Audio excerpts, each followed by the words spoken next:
Bahujan Samaj party के उत्तराधिकारी आकाश आनंद को बनाए जाने से लोगों को ये लग रहा है कि एक नई बीएसपी आई है। आकाश आनंद ने एक मिस्ड कॉल नंबर जारी किया है कि मिस्ड कॉल करिए और बीएसपी से जुड़िए। इस पर आपकी क्या प्रतिक्रिया है? क्या सोचते हैं कि ये आकाश आनंद बीएसपी को नई दिशा में ले जा पाएंगे? धन्यवाद आपको। यह शब्द नई बीएसपी दरअसल नया शब्द, ठीक शब्द नहीं है। बहन जी का नेतृत्व बहुत जरूरी है और आनंद जी को जो बहन जी ने नेतृत्व दिया है, ये अब उन पे देखा जाना चाहिए कि भविष्य में ये क्या करते हैं। बहुजन समाज पार्टी एक त्याग की पार्टी है। बहुजन समाज पार्टी एक इमोशनल पार्टी है। बहुजन समाज पार्टी एक मिशन की पार्टी है और इस मिशन का एजेंडा ये है कि किस प्रकार से शोषित समाज इस देश में अपना राज कायम करेगा। अब सवाल यह है कि आनंद जी के आने से क्या बहुजन समाज जो बहुत उदास समाज हो चुका है, इनका जनाधार कई राज्यों में सिमट चुका है, खुद उत्तर प्रदेश में भी बहुजन समाज की स्थिति बहुत ठीक नहीं है। 10 सांसद हैं, उसमें भी कुछ सांसद निकाल दिए गए हैं, एकमात्र विधायक हैं और मध्य प्रदेश में, राजस्थान में और गुजरात के चुनाव में, हाल के चुनाव में बसपा ने बहुत कुछ नहीं कर पाई है। तो आनंद जी के सामने बहुत चुनौतियां हैं और आनंद जी को ये नए सिरे से अपने रणनीति बनाने होंगे ताकि भारत में जो राष्ट्रीय पार्टी का दर्जा बहुजन समाज को मिला है, यह कितना कर पाएंगे। मैं आनंद जी के सामने कुछ बात के माध्यम से कहना चाहता हूं कि देखिए, बहुत सी राजनीतिक पार्टियां आई, जैसे मान लीजिए स्टालिन जो वर्तमान में चीफ मिनिस्टर हैं तमिलनाडु के, जब उनके पिताजी करुणानिधि नहीं रहे तब उन्होंने डीएमके का कार्यभार संभाला। तो डीएमके ने उनके स्टालिन के नेतृत्व में चल करके तमिलनाडु में सत्ता हासिल किए। क्या आनंद डीएमके की तरह कुछ करामात कर पाएंगे? यह देखने वाली बात है। इसी तरह से वर्ल्ड के लेवल पे आप देखिए, अभी कनाडा में, फ्रांस में, अमेरिका में, तमाम जगहों पे नए युवाओं को, स्वीडन में नए युवाओं को नेतृत्व मिला और उन्होंने बहुत स्तर पे करके दिखाया। हम उम्मीद ये करते हैं कि आनंद जी चूंकि बाहर से पढ़कर आए हैं, मुझे लगता है कि अभी उनको जमीनी स्तर पे बहुत कुछ सीखना चाहिए और मैं उनको एडवाइस देने के लायक तो नहीं हूं, लेकिन बस एक उम्मीद करता हूं कि बहुजन समाज एक वंचितों की आवाज है, इस आवाज को बुझने न दें।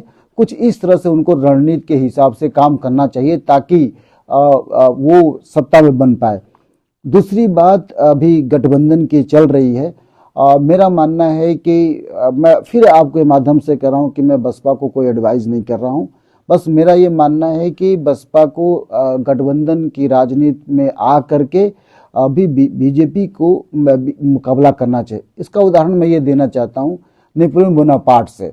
नेपोलियन बोनापार्ट की राजनीति ठीक मोदी की राजनीति की तरह है। मोदी पूरे भारत को निगलने पे उतारू हैं, सारी पार्टियों को खत्म करने पे उतारू हैं। ऐसे ही नेपोलियन बोनापार्ट पूरा यूरोप को खत्म करने की तैयारी कर रहा था या मिलाने को तैयार कर रहा था।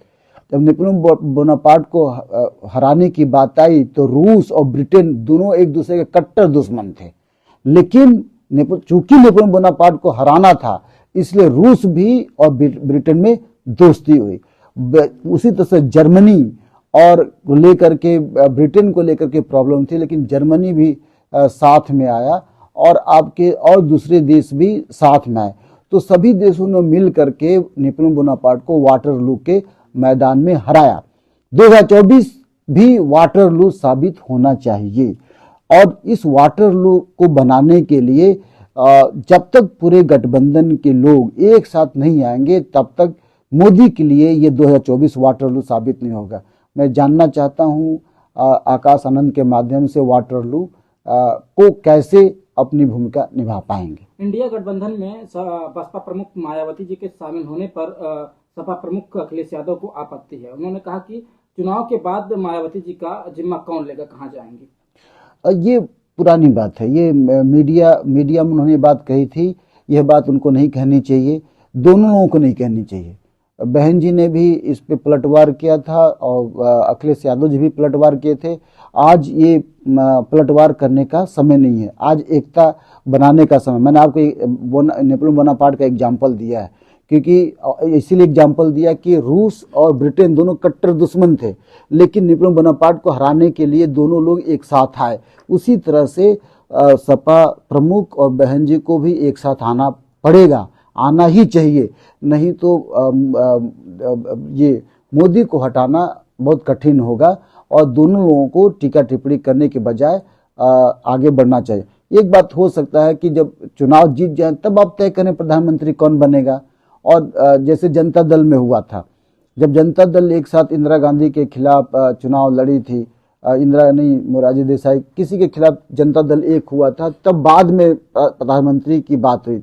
आज भी वही समय आ चुका है कि हम सबको मिलकर लड़ें और चुनाव के बाद ये तय करें कि कौन प्रधानमंत्री होगा कौन नहीं होगा। मलूक नागर बसपा के सांसद हैं, उन्होंने इंडिया गठबंधन के सामने शर्त रखी है कि मायावती जी को प्रधानमंत्री का चेहरा बनाया जाए तो हम इंडिया गठबंधन में शामिल होंगे। देखिए, ये मांग कोई नया मांग नहीं है।